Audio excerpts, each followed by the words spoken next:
السلام عليكم ورحمة الله وبركاته.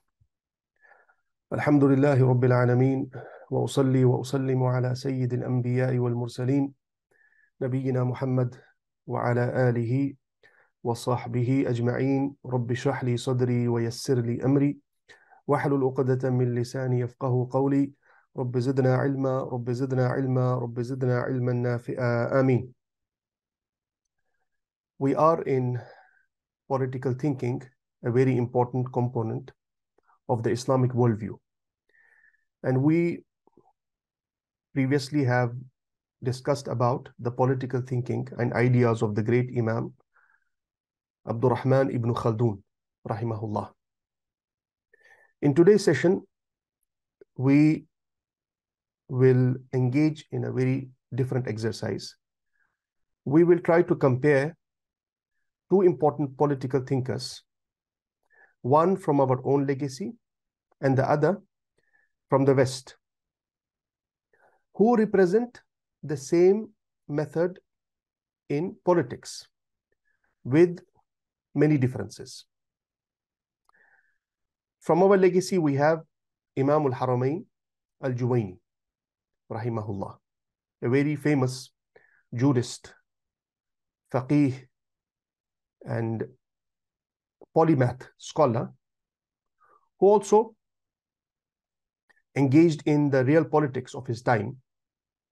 He was the advisor to a very influential Seljuki wazir, Nizam al-Mulk, the famous wazir, Nizam al-Mulk, who created a great change in his times, both in politics and also particularly in education.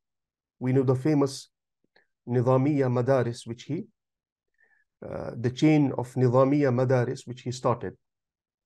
Al-Imam al-Juwayni, Imam al-Haramain, does not require any introduction. He is a great Shafi'i jurist. From the West, we have the famous political theorist, politician, and diplomat, Niccolo Machiavelli,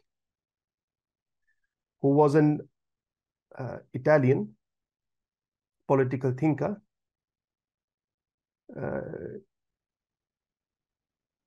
and theorizer in the late 15th and early 16th century. So we are talking about the period of Western Renaissance.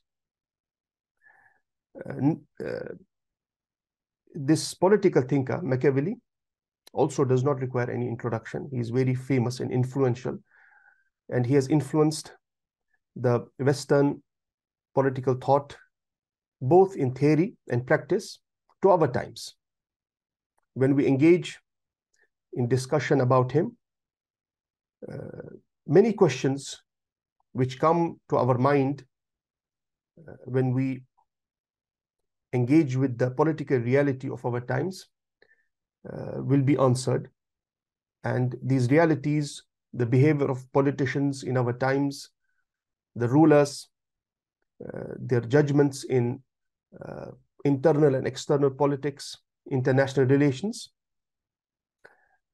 will be contextualized by the ideas of Machiavelli. So in today's session, we will try to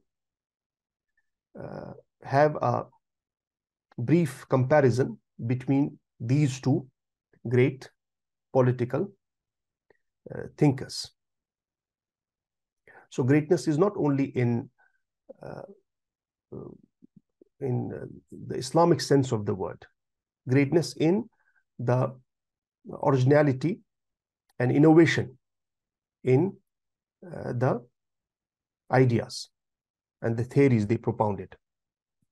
Both these scholars, before we engage in this analysis, the main purpose is to understand our legacy. We have been saying this many times. That's why we don't go into deep analysis of the Western thought, because it is completely a different subject, which requires full and serious engagement. But for the sake of understanding, sometimes we engage in comparisons, like we did in the epistemology part. So for the sake of understanding our reality and the legacy we have, the reality we are living in, we take some examples from the West. Otherwise, there have been other great political thinkers in the West. Some are influential. Some ideas and theories have become obsolete, so on and so forth. There are other people who nurtured the Western civilization in political theory. But we cannot go into the details because this is not our purpose.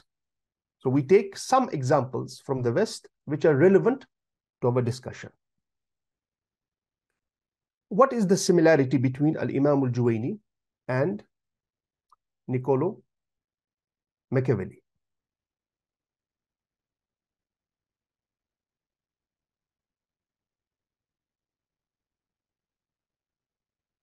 Niccolo, I don't know how to actually pronounce it in Italian, but this is English pronunciation. Niccolo Machiavelli.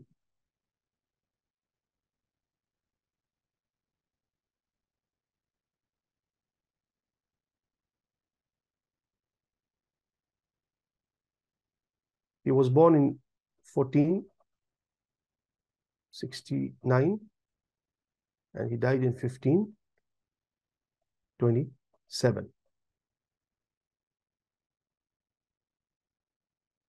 So he lived in Italy at the end of the Renaissance. That's why this adds to the importance because of the Renaissance. He influenced the political ideas of the Renaissance and he remains influential till our times. And he will remain influential in the West till the Western civilization survives. So what is the similarity between Imam al-Juwayni and this Western political thinker? The similarity can be described in one term, which is Realpolitik. The term Realpolitik is a German term, comes from German. It was coined by a famous German writer and politician in 19th century, Ludwig von Roche. In his book about the principles of Realpolitik applied to the national state of affairs of Germany. So he coined this term, and the meaning of this term, or the term as it was coined in a particular meaning and then used in different contexts, is politics based on material or real factors. So we have real, the term real here. Politics based on material or real factors, especially as distinguished from ethical objectives. Politics by the use of power, including manipulation, disregarding moral considerations. So it talks about the practical. And we have discussed about the use of practicality or realpolitik now as a term in the thought of Ibn Khaldun as well, creating a balance between effectiveness and morality.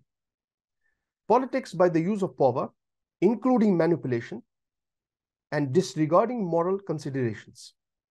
The aim of Realpolitik is political strength as for a state in its foreign policy. The means that are used for this purpose, gaining the political strength, stability of a state, are evaluated only by their expediency for this aim, not by independent ethical standards. So morality does not take any role or does not have any role in the political process or political theory, according to this term. However, when we apply this to al-Imam al-Juwayni and our thinkers, of course, morality is a very important standard in our thought.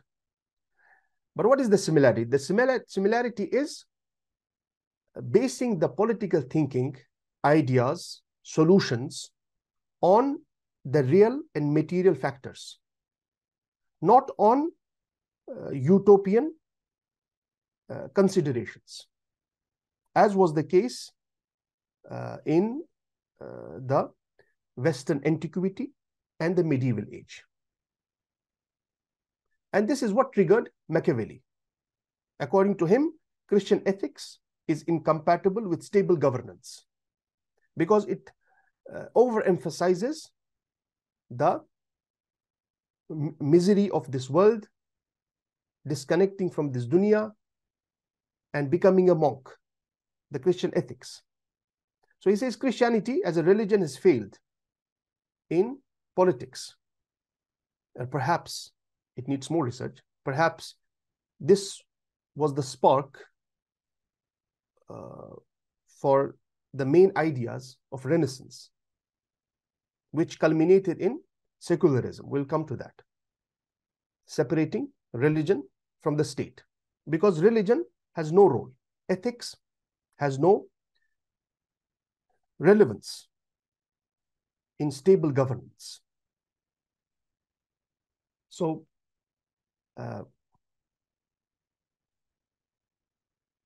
the concern of Machiavelli can be summarized in the statement of a retired ISI general who gave this interview to Mehdi Hassan, I think in Oxford Union, when he asked him difficult questions and how they are compromising their morality for the gain of power. The answer of this ex-ISI chief, Durrani, was, in statecraft, morality takes a backseat. And this interview is available on YouTube. You can see it. He said, because he was asking him about the money they appropriated, they took it from United States, gave it to Taliban, and the extremist elements from Taliban, they used the same money to bomb the schools.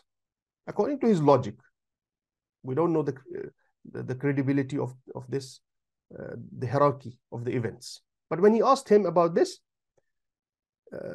he said collateral damage. This happens in statecraft. And when he was asked about morality, he said in statecraft, morality takes a backseat. This is exactly the representation of Machiavellian political theory.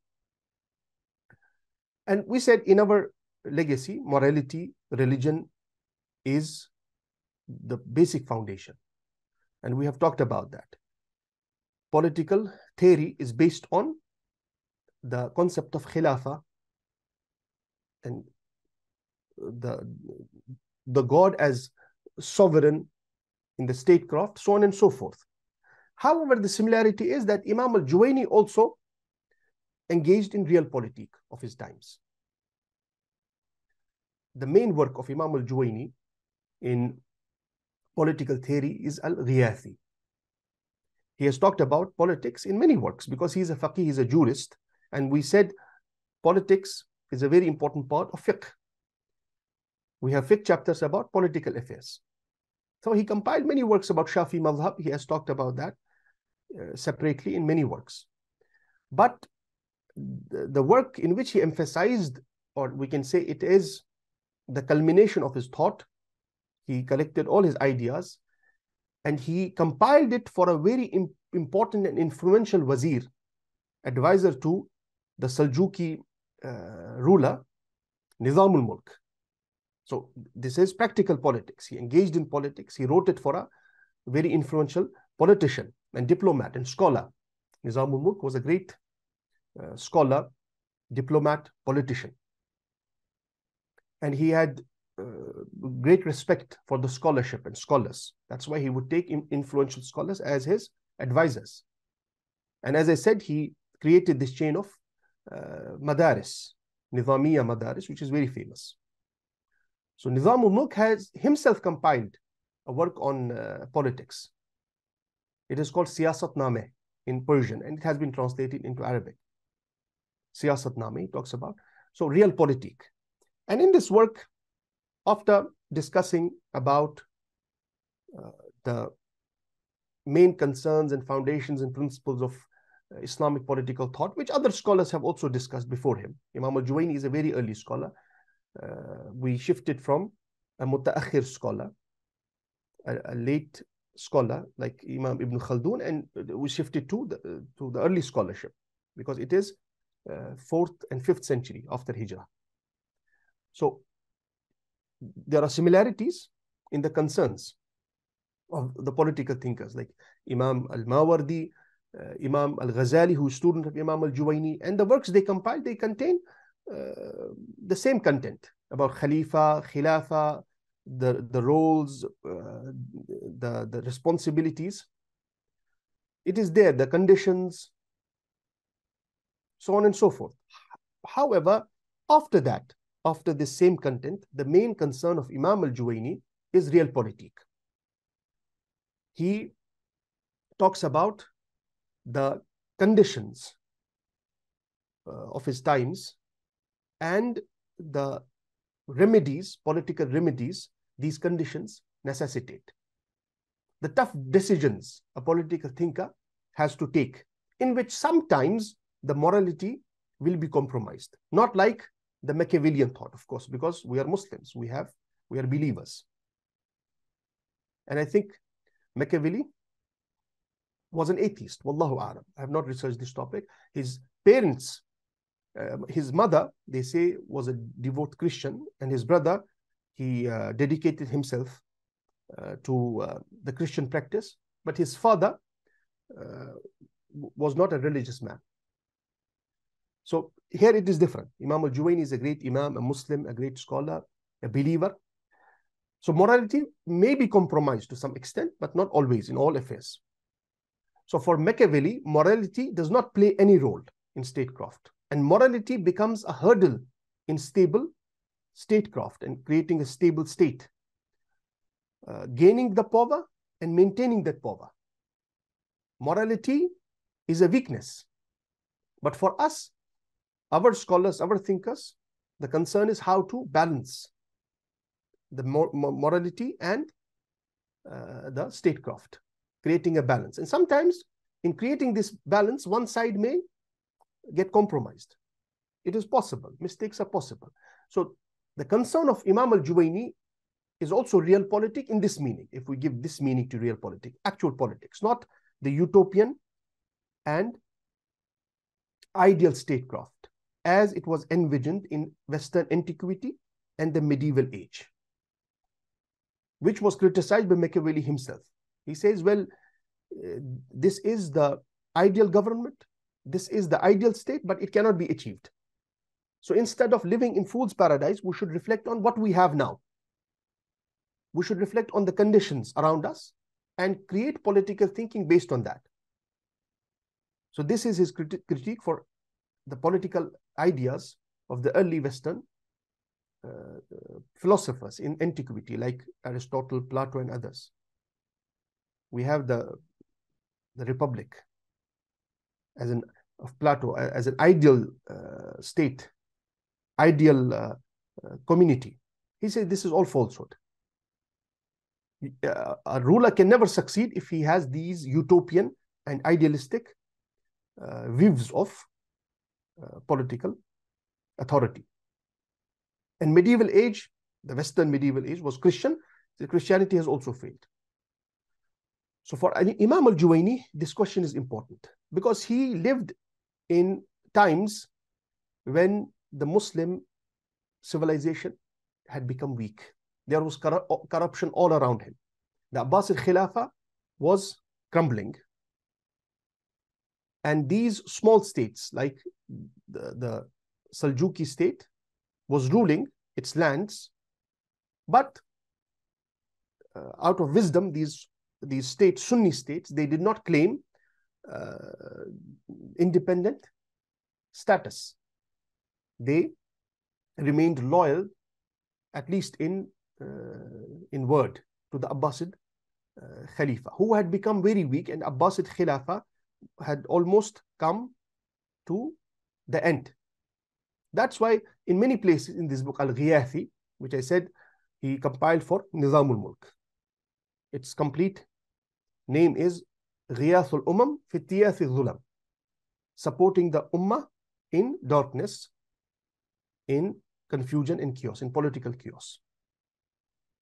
And in this book, another opinion about the title of this book is the Ghiyathi. Ghiyath means support, supporting in hardship and difficulty.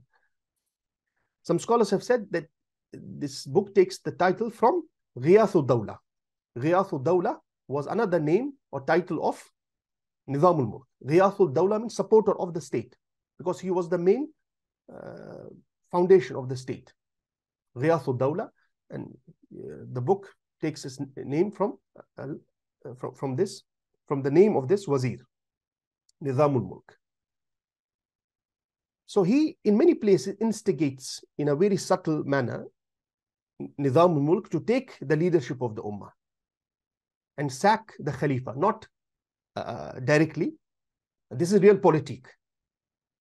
So if the Khalifa has become incompetent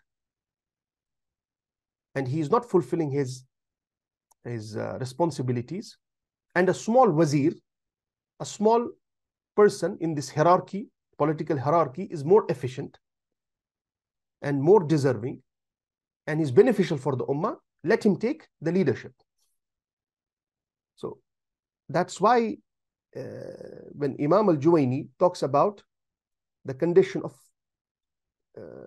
lineage in the Khilafah, the famous condition that the Khalifa should be from Quraysh. And this is the opinion of overwhelming majority of the political thinkers. Imam al-Juwayni disagrees. He says more important is al-kafa'ah, the competence and capability. Now, being from Quraysh is an idealistic condition, but kafa'ah, capability, and actually benefiting the Ummah is Realpolitik. So he says it can be compromised. It's not a problem. So for example,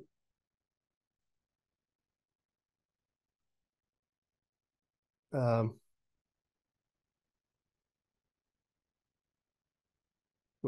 al-Juwayni says, he divided this book into 3 pillars. We'll come to that.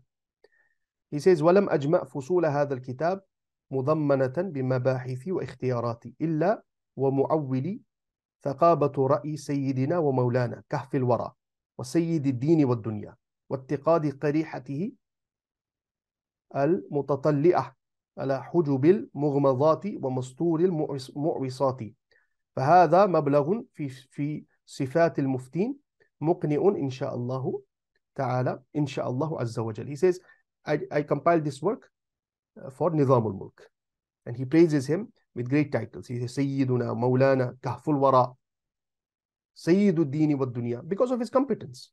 And he knows Nizam al-Mulk is not an Arab. Seljuks were Turks, Turkish tribes.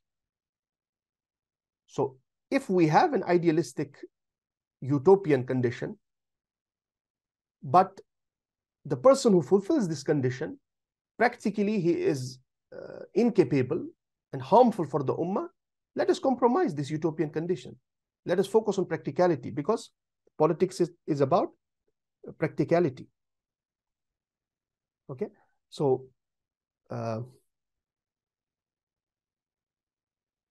this is one example. Another example is one of the main reasons for compiling this work is explaining the future course of the Ummah, which we can call it al-fiqh al-mustaqbali or fiqh al-mustaqbal in politics. And this is a very important innovative method or idea of Imam al-Juwayni. You can call it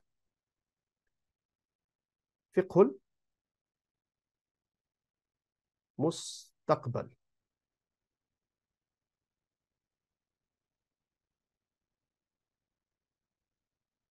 The fiqh of future. Al-mustaqbal.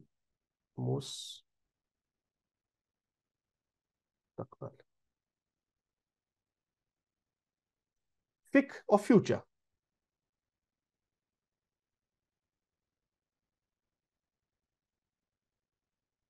Predicting the future of the ummah based on the historical conditions ummah experienced, and also the present conditions ummah is experiencing, and trying to solve the problems ummah may face in future. So he talks about, this is the main theme of this book. He talks about a time which may come in the ummah when we lose political authority. We don't have any political authority. Losing political authority does not mean necessarily that we don't have rulers. It means we may have rulers, but they don't represent us. They don't implement Islam. They don't represent the ummah. Losing political authority, in that situation, what should be the behavior of the ummah? What should ummah do? He also talks about, after that, we have the religious authority. So political authority, and then he moves to religious authority. And if we even lose religious authority, what should the ummah do? He says ummah should stick to the principles of the religion. And then he imagines a very difficult situation when ummah even loses religious authority and does not understand the principles of the religion. What should ummah do? Now a person can ask, why did a great scholar like Imam al-Juwayni, who lived in a great empire like the Seljuki Empire, yes, Muslims were weak, particularly the internal strife between the Sunni regimes and the Shia, because in his times, in 5th century, 4th and 5th century after Hijrah, the fitna, the main trial and calamity was the fitna of Batiniyah, the extremist Shia. And the majority of the Muslim world was controlled by the Shia in those times. So we have Buwayhids on one side and the Safavids in Egypt. Subhanallah. And if you compare the situation to other times, you will see many similarities. Like Iran is controlling almost all capitals of the Muslim world, from Yemen to Lebanon to Syria, Iraq, and now it is becoming more influential in Al-Quds problem also. So internal strife was there, and this was the main concern of the Seljukis, fighting the Batinis, extremist groups. And we know eventually, because of this jihad, Nizam al-Mulk himself was assassinated by the Batinis. But still, they had this great empire. Internal strife was there. Why did Imam al-Juwayni promote or propound this narrative of despair? That a time may come when we lose all political authority, we lose religious authority, we lose even the principles of religion. He was a visionary in this because he reflected on the conditions of his time. He understood the historical graph of the ummah, and then he concluded that this may happen. And it actually happened immediately after the times of Imam al-Juwayni.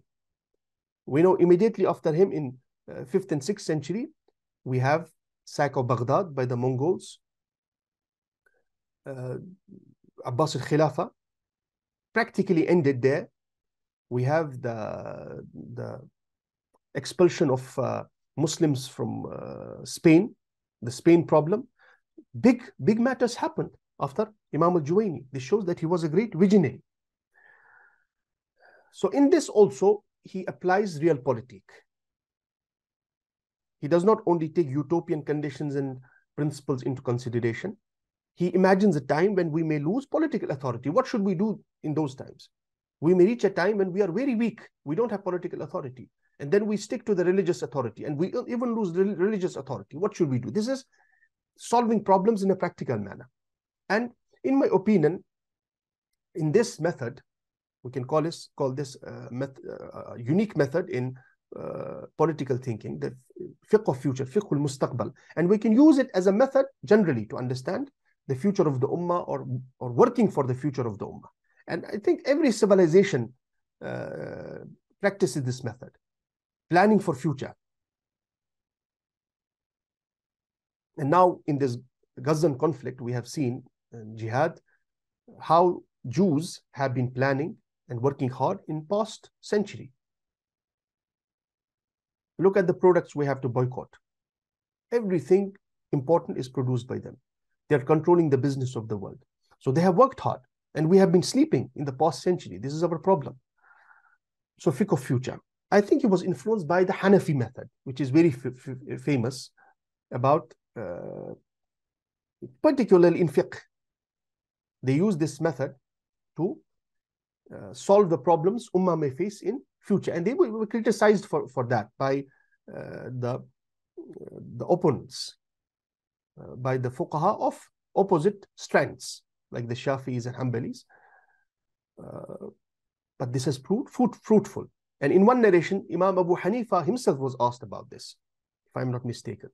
He said, he was asked why they were, in their critique, their opponents use this term of ara'aytiyun for them. Ara'ayta, yani, if this happens, what should be our response? If that happens, so imaginary problems. They were criticized for that, because the early Salaf would answer and respond to only those situations which would have already happened. They would avoid going into imaginations in order to safeguard and protect the religious fabric of the society, and also loyalty to the religious texts. But when Imam Abu Hanifa was approached about this, he gave a beautiful answer. He said, we prepare for the calamity before it happens. So this is preparing for the future. So Imam al-Juwayni himself says in al-Ghiyathi, وضعت هذا الكتاب لأمر عظيم. I compiled this work for a great reason. فإني تخيلت انحلال الشريعة وانقراض حملتها. The main purpose for compilation of this book is, I imagined a time when Sharia will cease to exist. And the hamala of Sharia, the scholars, will also die, or will also cease to exist. ورغبة الناس عن طلبها. فإني تخيلت انحلال الشريعة وانقراض حملتها ورغبة الناس عن طلبها وإضراب الخلق عن اهتمام بها. And the people will also lose their concern about the Sharia. They will be misguided, and they will not show any concern about Islam. وَأَعْيَنْتُ فِي أَهْدِي al-Ima يَنْقَرِضُونَ. And I also have witnessed the great scholars ceasing to exist in my times. فَعَلِمْتُ أَنَّ الْأَمْرَ لَوْ تَمَادَ عَلَى هَذَا الْوَجْهِ. So I understood, if this continues in this manner, لَنْقَرَضَ عُلَمَاءُ الشَّرِيعَةِ عَلَى قُرْبٍ. All scholars of Sharia will cease to exist soon. So this was the concern, future of the Ummah. And then he talks about, we'll come to that inshallah, when the religious leadership also ceases to exist, what should the Ummah do? If the Ummah loses the understanding of the principles, usul also, what should the Ummah do in that situation? For example, in another place he says, in the same book, فَلَا يَبْعُدُ فِي مُضْطَرِدِ الْعُرْفِ إِن مِحَاقُ الشَّرِيعَةِ أَصْلًا. It is not far or impossible to imagine that Sharia can cease to exist in its every principle. Even the principles of the Sharia will vanish from the society. حتى تدرس بالكلية, until it ceases to exist completely. So this is not ba'id, this is not difficult to imagine. Say, subhanallah, not like us, always living in fool's paradise. Preparing for the weakness as well, as we discussed in the previous class. Inshallah, we have been promised tamkeen, we have been promised victory from Allah. The Ummah will rise. The Ummah will come to the leadership position again. But till then, we have to prepare. We don't only dream about that. We have to. How will Allah subhanahu wa ta'ala give us victory if we don't prepare? So the scholars would prepare for the times of weakness also. And they would theorize for that time, subhanAllah. The scholars did not only theorize for the times of strength, when the ummah is strong and how to rule, what are the conditions, should be the behavior of the rulers. They also theorized for the times of the weakness. And Imam al-Juwayni is the best example of that. So he says, وَعَلَى هَذَا التَّدْرِيجِ تُبْتَدَأَ الْأُمُورُ الدِّينِيَّةِ وَالدُّنْيَوِيَّةِ وَتَزِيدُ حَتَّى تَبْلُغَ الْمُنْتَهَى ثُمَّ تَنْحَتُّ وَتَنْدَرِسِ. Yani he says, this is the sunnah of Allah in all religious and non-religious worldly matters. Things, they reach a peak and then they have to experience decline and downfall. This is the law of nature. حَتَّى تَنْقَضِيَ وَتَنْصَرِمَ كَأَنْ لَمْ تُوحَدْ. Until they reach a point when they cease to exist, as if they never existed.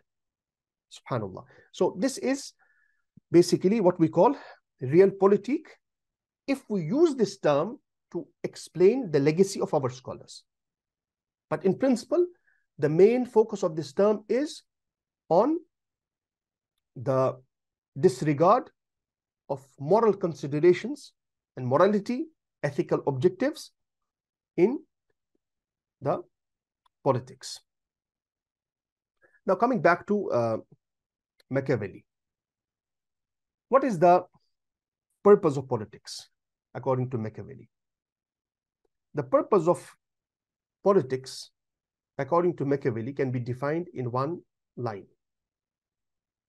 A good state is a stable state. A good state is a stable state.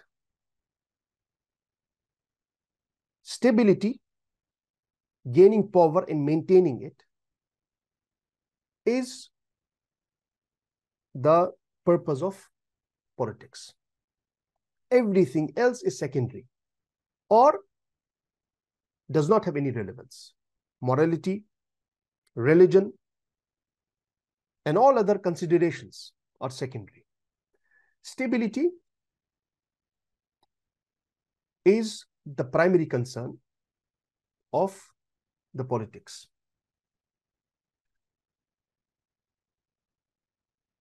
Why did Machiavelli reach this conclusion? One factor was also the strife between the states and the rulers, which he experienced in the place he lived, in Italy. Okay. So he lived in a place where this strife was very common. Machiavelli was Italian. Unlike Spain, France, and England, Italy was divided into many small states that were in constant conflict with one another. Milan, Venice, Naples, Florence, and Vatican State intrigued against one another and against foreign states. The Pope functioned as an Italian local king in this game. And social life was, in many ways, characterized by an unbridled egotism. Creating a stable state became a goal for Machiavelli. So this idea, of course, philosopher, scholar, takes his ideas and theories from abstract principles also, but the conditions he lives in, the social conditions, political conditions, the place where he lives, family background, it all affects his thinking. Because after all, the philosophers and thinkers, they're also human beings. So Machiavelli lived during the transition from the Middle Ages to early modern times, and in a place where this strife had destroyed their society. So his primary concern became creating stability in the state on expense of anything. Morality can be compromised, human beings can be destroyed. So to create stability and stable state, you can use anything as a tool, even religion as a tool. Machiavelli did not speak against religion. If we reflect, Machiavelli left two works. We can understand his theory from these two works, The Prince and the Discourses. So the Prince is more important because in it he advocated absolute monarchy, and in the Discourses he advocated a republic. Okay, so but both works express a real political thinker of government, a thinker who applies realpolitik in governance. The political results are what count, not what are imagined, what the conditions should be. Okay, so this was exactly against the medieval and the Christian idea or ideas of politics, which were prevalent in the Middle Ages. In the Middle Ages, political theory had primarily concentrated on the ideal goals, utopian goals, without always attempting to explain how one should realize these goals. Machiavelli, on the other hand, is interested in the means. That's why this phrase of end justifies the means is usually used to explain the Machiavellian political thinking. End justifies the means. So Machiavelli, on the other hand, is interested in the means. He is interested in how politics is carried on here and now.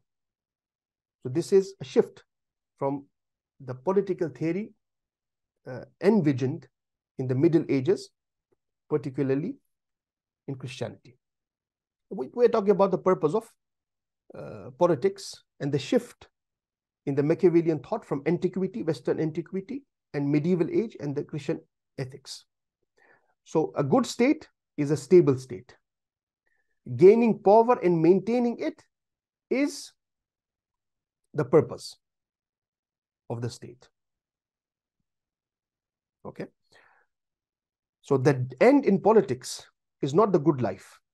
And so I'm reading from, without quoting it, in order to remain consistent. I'm reading from the quotes of Machiavelli and also some other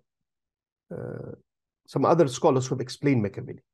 In other words, the good state is the stable state. The end in politics is not the good life, as in ancient Greece or in the Middle Ages, but simply to gain and retain power and thereby maintain stability. Everything else is a means, including morality and religion. But of course, he differentiates between those who work to gain power and those who have already gained power, because the states which have gained power, they have become stable. Now their only aim is to maintain that power and stability. And the states which are in the transition phase, the states which have to gain power. So the difference between the Prince and the Discourses, the two books, is to some degree an expression of this distinction between the problem of creating a stable state and the problem of retaining power. So Machiavelli thought that the ancient Roman Republic and Switzerland in his day were examples of stable states and relatively uncorrupted societies. Here he thought that the people could, to a great extent, govern themselves because they have attained stability. No despot was necessary because they have reached stability and they have become uncorrupted societies. Despot is not necessary for them. But in Italy, in his day, the task was to create a state. Here a strong and ruthless prince was necessary. And Machiavelli is probably best known for his theories of how a leader can win power in a corrupt society. This is important. So Machiavelli is more important and best known to explain in his theories about how a leader can win power in a corrupt society. How a leader can win power in a corrupt society.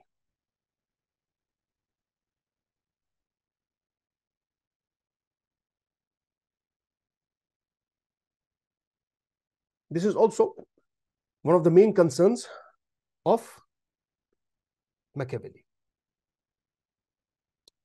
Now we have a question here.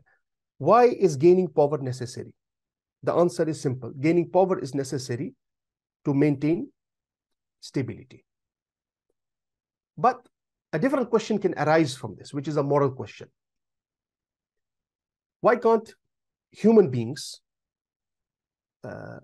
or a human society, because state is basically a human society, why can't it be or remain stable without gaining power? Now, this takes us to the moral question and the position of religion in the thought of Machiavelli. Moral question.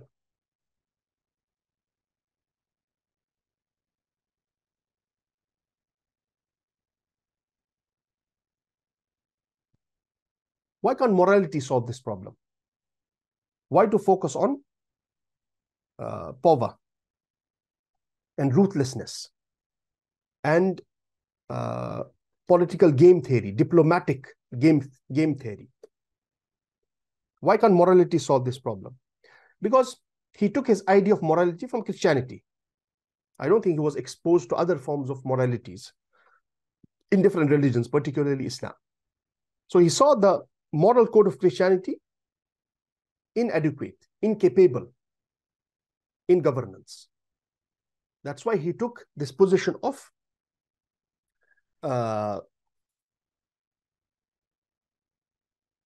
giving a backseat to the morality.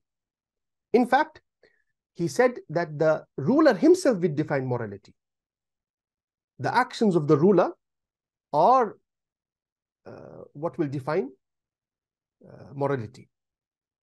Okay, so he says Machiavelli thinks that a politician who pursues such a goal virtually creates the state by making laws and enforcing them. The prince institutes the political order.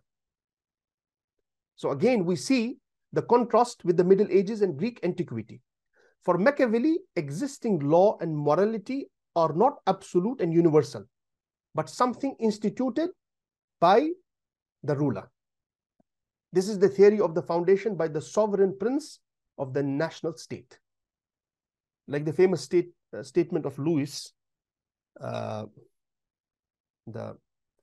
14th, I am the state. So I am the state means whatever I do is moral and whatever I prohibit is immoral.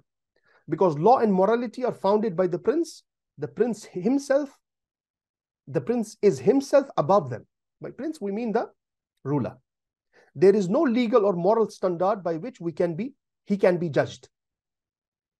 So this idea, which is practiced in the West, the politicians, helps us to understand the practice, political practice, and also expectations. What should we expect from the rulers of our times? So when we see them taking difficult decisions, ruthlessness, sometimes corruption, we should not be astonished, because this is the Machiavellian political paradigm which they are applying. This also helps us understand the expectations from the ruling class, particularly the Western ruling class. So there is no legal or moral standard by which the ruler can be judged. His subjects can only show absolute obedience to the ruler, since it is the ruler who defines right and morality. It is the ruler who will define right and morality. But if one of the subjects manages to seize power, he should be obeyed by all, including the ruler who was dethroned. So again, if one of the subjects managed to seize power, power is the main gimmicks. Now he should be obeyed by all. This is another similarity, because Imam al-Juwayni also talks about the ruler who comes to the political scene by power. In principle, we have this elected government. Ahlul Halli wal Aqd, they represent the Ummah and the ruler. But in some situations, because this was the case in his times, usurpation of the authority, political authority. So if a ruler comes by force, by sword, will it be accepted? Imam al-Juwayni says yes. And this is one of the chapters. Again, Realpolitik. In principle, he should not be accepted. But if he comes and he has the katha'a, he has the capability, his coming is beneficial for the ummah or less harmful from the previous ruler, he should be obeyed, he should be accepted. Also, one chapter he dedicates to, Imam al-Juwayni dedicates to understanding the problem of multiple khulafa, multiple rulers. Can we have more than one khalifa? He says, yes, it's not a problem. SubhanAllah, very early he discussed these things, because Realpolitik, in principle, yes, we should have one khalifa, united ummah. But if the political situation, conditions necessitate this, it is not a problem. Like the Abbasids in the east and eastern part of the Muslim world, and the Umayyads at the same time in the western part of the Muslim world, Spain. He said it's okay, it's permissible, and he justifies it by evidences also. Again, real in this manner, application of Realpolitik. So morality takes a backseat. Another very interesting discussion about the moral question is differentiating between private morality and public morality. Private morality and public morality means what is moral and immoral for an individual may not apply on the ruler. So we have to differentiate between private morality and public morality. So this indicates a certain political realism. Political realism is a idea in international relations, political philosophy. We'll not go into that. But if we simplify it, for example, what in private life is called murder, if an individual kills another individual, it's murder and immoral, it's wrong. What in private life is called murder is in politics inflicting a great loss upon the enemy. You see the difference between private morality and public morality? Politics has its own categories, its own morality. Now, this is a very important point here. Politics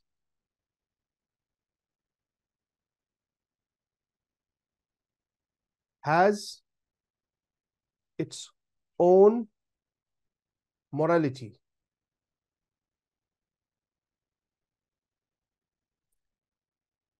So politics has its own categories, its own morality, its own raison d'etat. In other words, talking about murder in ordinary warfare is an inappropriate as talking about checkmate in rummy. It is confusing two different games. So when we talk about murder in individual capacity, and we use the same analogy for in a political setup, these are two different games. We may criticize this point of view, but Machiavelli is largely correct in pointing out that this is mainly the way things are. So again, in moral question, differentiating between private morality and public morality. So basically, Machiavelli gives preference to effectiveness in political thinking and political method. He gives preference to effectiveness and on niceness. So if an effective political strategy is nice and moral at the same time, good. And religious at the same time, very good. But if effectiveness contradicts religion and morality, we should prefer effectiveness, not religion and morality. However, this is not the case with Imam al-Juwayni and Muslim political thinkers. For them and for us as Muslims, the concern is creating a balance between effectiveness and niceness. Sometimes in some difficult situations, we may prefer effectiveness or niceness. But the general question and the course of action we take is not preferring one on the other, but creating a fine balance between effectiveness and niceness. So this moral question is very important in the thought of Machiavelli. Why did Machiavelli disregard morality and religion in statecraft? Inshallah, we will discuss about this in the next session. And also, we will take more explanation from the thought of al-Imam al-Juwayni. We ask Allah subhanahu wa ta'ala to grant us understanding. We ask Allah subhanahu wa ta'ala to help us achieve, as an ummah, achieve the political goals and tamkeen which Allah subhanahu wa ta'ala has promised us. We ask Allah subhanahu wa ta'ala to grant us awakening, particularly in these difficult times, calamities in the ummah, difficulties. If this does not awaken us, create this spark of revival in us, we then are indeed from the losers. We ask Allah subhanahu wa ta'ala to help us revive ourselves in all affairs as an ummah from these calamities, difficulties, reflecting on the mistakes, shortcomings, strengths. We ask Allah subhanahu wa ta'ala by His beautiful names and exalted attributes to cure our sick and to forgive all our dead and accept all shuhada of the ummah. Ameen ya Rabbal Alameen. Wa sallallahu ta'ala ala al-Nabi al-Ummi.